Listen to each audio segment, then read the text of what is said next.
ओम नमो जय अध्या वेद प्रतिपाद्या जय जय सोसंवेद्य आत्मरूपा। प्रस्तुत प्राप्त प्रसंगी चालू असलेल्या श्री विठ्ठल मंदिर अखंड हरिनाम सप्तांतर्गत चालू असलेली ज्ञानेश्वरी भावकथा आजचा हा 5वा दिवस।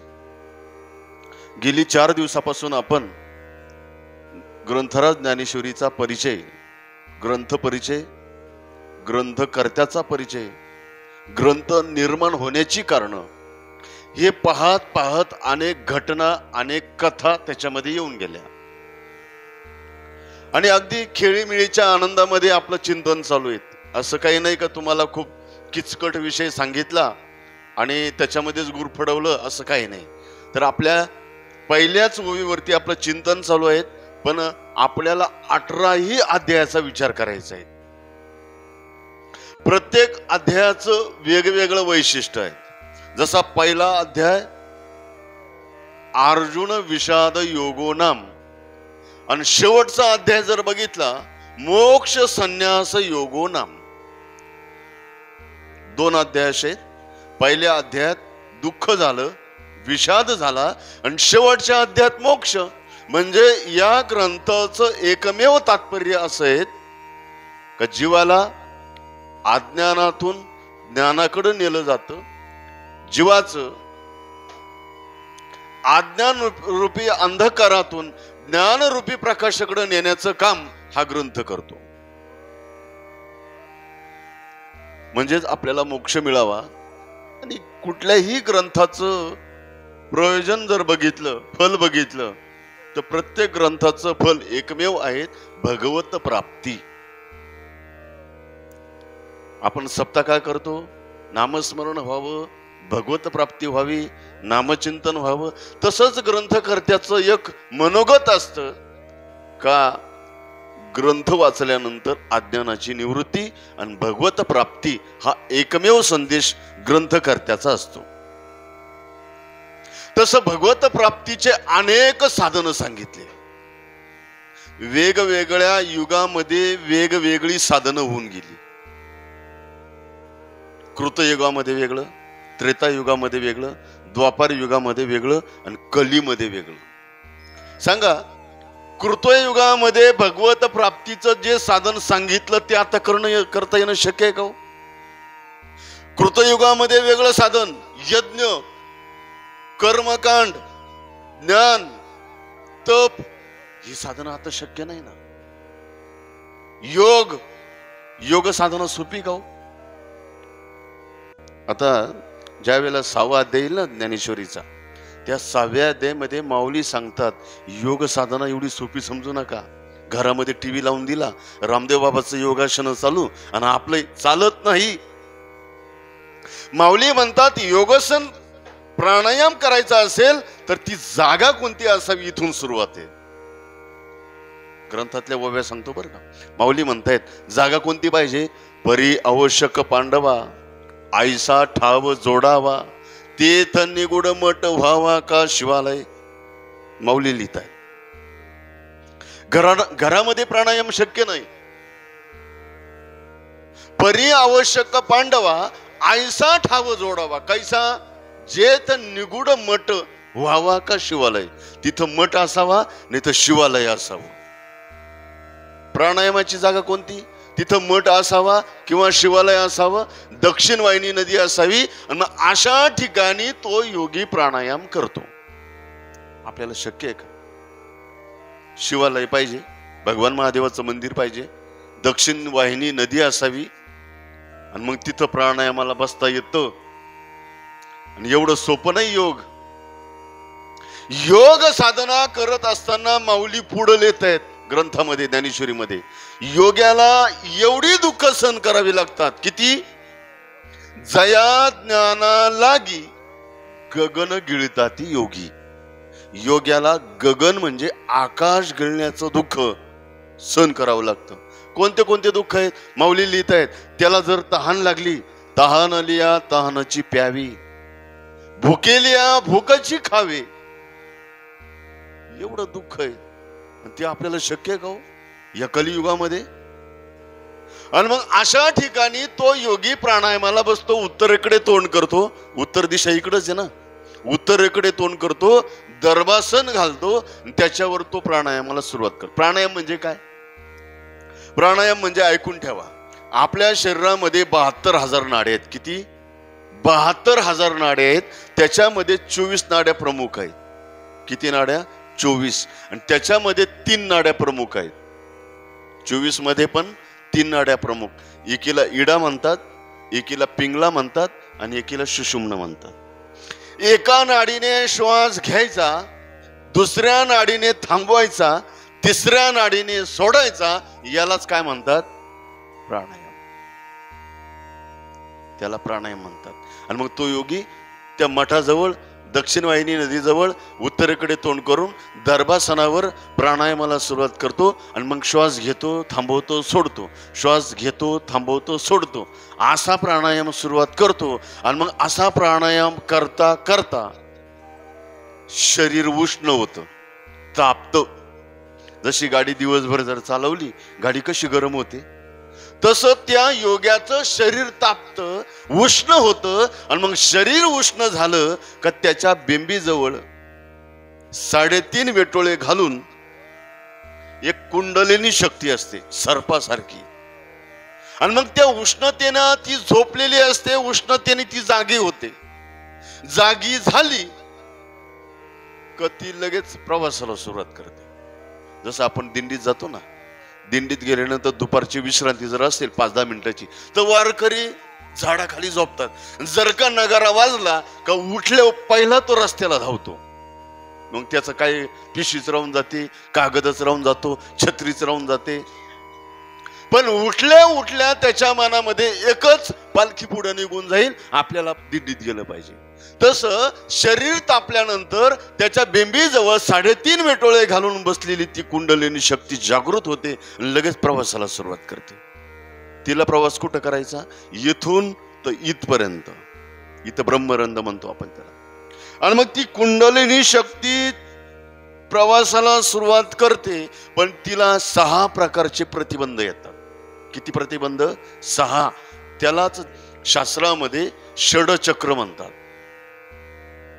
आणि मग त्या षडचक्राचं भेदन करत करत करत करत ती कुंडलिनी शक्ती इथं येते आणि इथं असलेलं अमृत सेवन करते. अमृत सेवन केलं का त्या योग्याला समाधी लागते.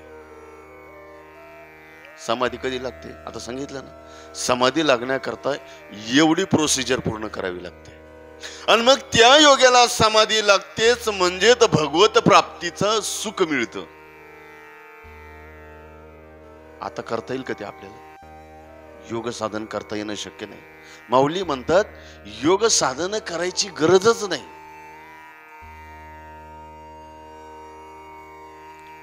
जगद्गुरु तुकाराम महाराज एका अभंगामध्ये, पंढरीपर अभंग आहे, माऊली जगद्गुरु तुकाराम महाराज म्हणतात, होय होय वारकरी पाहे पाहे रे पंढरी. पुढं काय? काय करावी साधने फळ अवघीची येणे.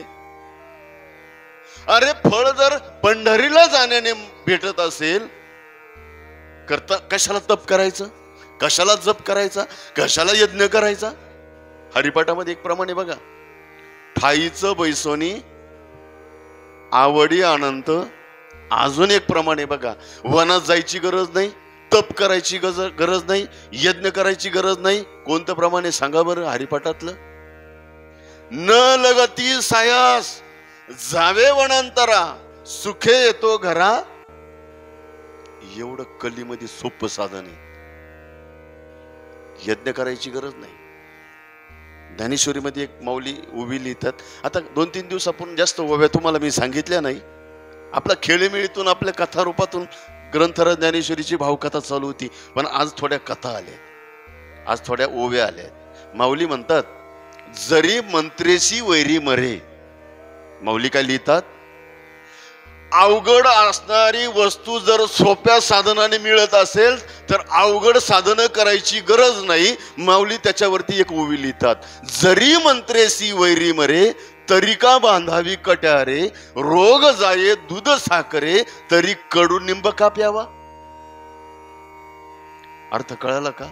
जर मंत्राने तुमचा शत्रू मरत असेल तर तलवार घेऊन घरी जाऊन मारण्याची गरज नाही.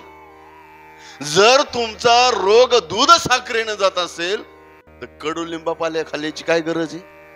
तसं कलियुगामध्ये भगवत प्राप्ती जर सोप्या साधनाने मिळत असेल तर योग यागादी साधनं करायची काय गरज आहे? पूर्वीच्या काळामध्ये आपण बागायती शेती करायचो. आपण म्हणजे तुम्ही, मी नव्हतो पूर्वीच्या काळात. तुमचा जुना काळ बघून घ्या. आणि जुन्या काळामध्ये मोटरी नव्हत्या पाणी ओढायला. काय होत्या? काय होत्या? आम्हाला मोठा कळतीच नाही, आम्हाला फक्त नोटा कळतात. कारण त्या मोठा राहिल्या नाही. पहिलं खूप साधनं अशी होती का ती आता राहिलीच नाही. मोठा गेल्या, जात गेलं. जात पहिलं पीठ धान्य दळण्याकरता जात, त्याचं नावच जात, ते राहिलंच नाही, गेलंच. आता सांगा तुम्ही, पूर्वीच्या काळामध्ये तुम्ही बागात शेती करायची, त्या मोठावरती चांगलं होतं का नाही? ते आता का बरं टाकून दिलं? नाही ना. आता बटन दाबलं का पाणी पडतं. कशाला बैल, कशाला मोठा? म्हणजे साधनं चांगली होती, परंतु काल बदलला, कालानुसार साधनं बदलली आणि ते साधनं टाकून दिली. तसं पूर्वीच्या काळामध्ये, कृतयुगामध्ये, त्रेतायुगामध्ये, द्वापार युगामध्ये देवाची प्राप्तीची साधनं चांगली होती, पण या कलियुगामध्ये ते करणं शक्य नाही. आणि परीक्षिती राजा एक दिवस प्रजेचं पालन पोषण कसं चाललंय म्हणून बघायला गेला. आणि त्याला प्रसंग असा दिसला का गाईला मारत झोडत चाललेला एक काळकुट्ट शरीराचा बलदंड, हातामध्ये राजदंड, आणि तो गाईला मारत झोडत चालला. त्या परीक्षिती राजाला एवढं वाईट वाटलं का माझे पूर्वज, आणि त्या पूर्वजांच्या म्हणजे पांडवांच्या घरामध्ये द्वारकेचा राणा पांडवा घरी भगवान कृष्ण राहत होता. आणि भगवान कृष्ण हे गायीचं रक्षण करत होते. आणि माझ्या राज्यामध्ये गायीला मारत झोडत चाललेला हा कोण म्हणून तलवार काढली आणि त्याला अडवलं. कोण आहे तू? का गायीला मारतो? का वासराला मारतो? मग त्यांनी तो दंड टाकून दिला आणि हात जोडले आणि त्यांनी सांगितलं, महाराज परीक्षिती राजा, मी कली आहेत. कोण आहे मी? कली. ज्या क्षणाला पांडव भगवान परमात्मा निजधामाला निघून गेले त्याच क्षणाला माझा प्रारंभ झाला. कलीचा प्रारंभ. कलीचा प्रारंभ मी दुसऱ्या दिवशी सांगितलं ना तुम्हाला. फक्त झुळूक. धन ब्राह्मणालाही भेटलं नाही, धन शेतकऱ्याला नाही, धन राजालाही नाही. एवढा कलीचा प्रभाव. परीक्षिती राजाने तलवार त्याच्या मानेवर धरली. मी सांगतो तुझा प्रवेश करू देणार नाहीत माझ्या राज्यामध्ये. कलीनं सांगितलं, महाराज माझा प्रवेश कधीच झाला, मला थांबवता येणार नाही. परीक्षिती राजाने तलवारच काढली. जर थांबला तर तुझा वध करीन. मग क्षमा याचना केली. आणि कधी पण क्षमा हे शास्त्र असेल का चांगल्याला नरम करत. नम्रता असही माणसाजवळ. नदीला पूर येतो ना, नदीला पहिला आलेला पूर, आता ती ओसाड नदी राहते, वर्ष महिनाभर उन्हाळ्यामध्ये पाणी नाही राहत, कोरडी फटक नदी राहते. पण त्या नदी मध्ये मोठमोठ्या वनस्पती जन्माला येतात. मग मोठमोठी झाडं. आणि त्याच नदीमध्ये लोळा नावाची एक वनस्पती. आणि मग पहिला पूर आला नदीला का सगळीची सगळी झाडं वनस्पती उद्ध्वस्त करून जाते. वाळलेले झाडं, मोठमोठे झाडे वाहून जातात. पण लोळा मात्र काय करतो माहितीये का? पूर आला का खाली वागतो. पूर आला का तो लोळा खाली वागतो, नम्र होतो. आणि पूर गेला का पुन्हा ताट उभा राहतो. आणि जे पूर आल्यावर ताट राहतात ना, ते उखडून वाहून जातात. हा नम्रतेचा गुण आहे. नम्रतेचा मनुष्य टिकतो आणि अभिमानी माणूस उखडून निघून जातो. तुम्ही झाड, आंब्याचं झाड पाहिलं का? आता नवीन नवीन आंब्याची झाडं निघाली. कलम 2-2 वर्षाच्या झाडाला फळं. एवढी फळं का ते झाड वागतं. झाडं कोणती वागतात?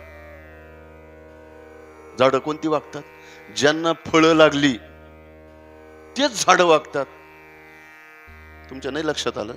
ज्या झाडांना फळं आहेत तेच वागतात, तेच नम्र होतात. ज्या झाडाला फळ नाही ते झाड वागती. अजूनही नाही कळालं का? जे ज्ञानी माणसं आहेत ते नम्र असतात. जे ज्ञानी माणसं आहेत ते नम्र असतात. जे अहंकारी अभिमानी, बरं हे नाही जर कळलं तर दुसरं सांगतो ऐका. एका महिलेला सांगितलं नदीवरून एक हांडा भरून आण, पण डोक्यावर ठेवताना हात लावायचा नाही. ती महिला नदीवर जाती, तोडून भरून तो हांडा डोक्यावर ठेवती, तशीच मंदिरापर्यंत हात न लावता तो हांडा आणते. आता पुन्हा तिला सांगितलं जातं पुन्हा नदीवर जा आणि अर्धाच हांडा भर आणि डोक्यावर ठेव, हात न लावता मंदिरापर्यंत ये. येईल का होती? नाही येऊ शकत. अर्धा हांडा स्वतःही व्यवस्थित राहत नाही, स्वतःही व्यवस्थित चालत नाही आणि दुसऱ्यालाही चालू देत. हे कोणाचं सांगतो? अर्ध्या हांड्याचं अर्धवट दड. हे ज्ञान नाही, ते ज्ञान नाही, स्वतःलाही काही कळत नाही, दुसऱ्यालाही काही कळू देत नाही. मला काय सांगायचं? नम्रता. तो कली परीक्षित राजाला नम्र झाला, क्षमा मागितली, महाराज पण मला काहीतरी राहण्याकरता जागा द्या. तुम्ही असेपर्यंत मी कलीमध्ये प्रवेश करणार नाही, परंतु मला जागा द्या. आणि मग त्या कलीला परीक्षित राजाने जागा दिल्या. जागा म्हटले कली, ज्या ठिकाणी हिंसा होईल त्या ठिकाणी तुला जागा, ज्या ठिकाणी मदिरापान होईल, दारू पिली जाईल ती तुझी जागा, स्त्री लंपट पुरुषामध्ये तुझी जागा. कलीनं सांगितलं महाराज एखादी तरी चांगली जागा द्या. अहो सर्व जागा अशा दिल्या, एकही चांगली जागा नाही. परीक्षित राजाने विचारलं अरे चांगली जागा द्यायला तू चांगला तर पाहिजे ना. कली कसं आहेत? वाईट आहेत, दोषांनी युक्त कली आहेत. काय प्रमाण आहे तुकाराम महाराजांचं? कली तू तर अवघी पापाचीच मूर्ती, असं काहीतरी प्रमाण आहे. आणि कलीचं वर्णन करत असताना महाराज म्हणतात ऐका कलीचे महिमान, असत्यासिरी जलेजन, पापादिती अनुमोदन करीती हेळन संतांचे. हे जर कली युगामध्ये घडणार आहेत, एवढं पाप दोष युक्त तू कली, आणि तुला जागा काय देऊ चांगली? कली म्हटलं महाराज थांबा, माझ्याजवळ एक चांगली जागा आहे, चांगला गुण आहेत. म्हटले कोणता? मग कलीनं आपल्या जवळ असलेला चांगला गुण सांगितला. तुम्ही लक्षपूर्वक ऐका, भागवतामध्ये त्याचा श्लोकच आलेला आहे. कली म्हणतो परीक्षित राजा, तुम्ही म्हणता ना मी दोषयुक्त आहेत, दोषांची खान आहेत कली. नाही नाही, माझ्याजवळ एकच गुण आहेत. कोणता? यत फलम नास्ति तपसा न योगेन समाधीना. माझ्याजवळ जरी सगळे दोष असले तरी माझ्याजवळ एक गुण चांगला आहे. कोणता? यत फलम नास्ति तपसा न योगेन समाधीना. योग्याला समाधीपर्यंत जाण्याकरता हजारो लाखो वर्ष तपश्चर्या करावी लागते, योग साधना करावी लागते. म्हणजे हजारो वर्ष योग साधना केल्यानंतर जे करूनही जे फळ प्राप्त होत नाही ते फळ तपस्वीला हजारो लाखो वर्ष तपसाधना करून प्राप्त होत नाही ते फळ, कर्मयोग्याला हजारो लाखो वर्ष कर्म साधना करून जे फळ प्राप्त होत नाही ते फळ, ज्ञान साधनेमध्ये हजारो लाखो वर्ष तपसाधना करून फळ जे प्राप्त होत नाही ते फळ माझ्या कलीमध्ये फक्त एका नामाने प्राप्त होत. हा माझ्याजवळ गुण आहे. कलीजवळ गुण कोणता आहे? कलियुगा माझी करावे कीर्तन आणि तेने नारायण सकळांशी येथे आहे अधिकार. आणि कलियुगी उद्धार चार मोक्ष आहेत.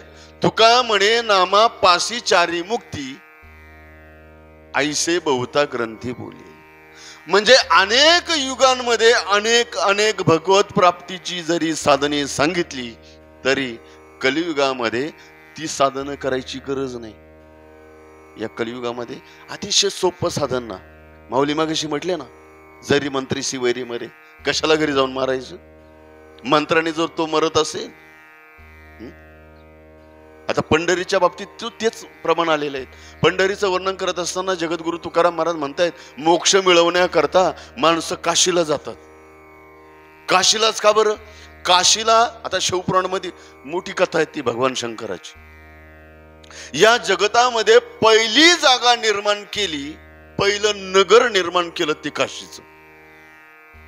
आता काहीतरी योग येईल आपल्याला शिवपुराण कथेचा, पण पहिली नगरी भगवान शंकराची वाराणसी, काशी. आणि तिथं माणसं कशाला जातात माहितीये का?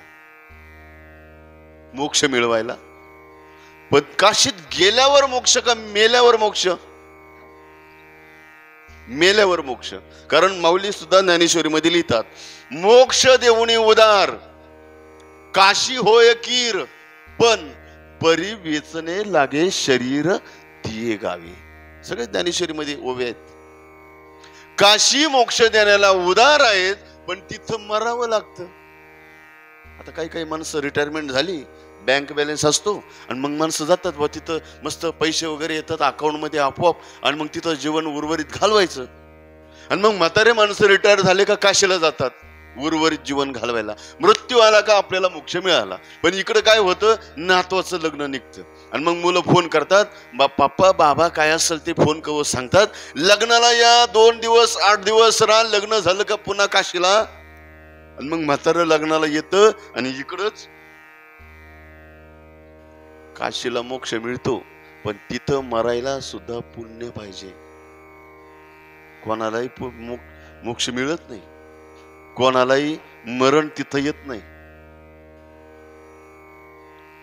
पण काशीत मेल्यावर मोक्ष आहेत, पण पंढरपूरला कशाने मोक्ष आहे सांगा बरं? कोणाच्या प्रमाण असेल तर काशीत सुद्धा मोक्ष आहे, पण असं मरायचं असं करायचं नाही.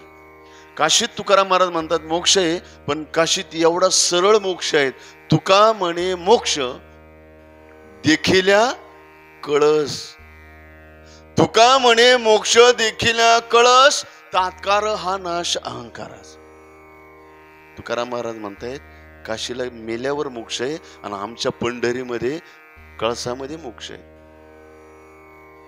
तुम्हाला सर्व तीर्थयात्रा जर करायच्या असेल, तीर्थ स्नान करायचं असेल, तर तुम्ही पंढरीला या, आणि फक्त चंद्रभागेचं स्नान नाही, फक्त डोळ्याने पहा.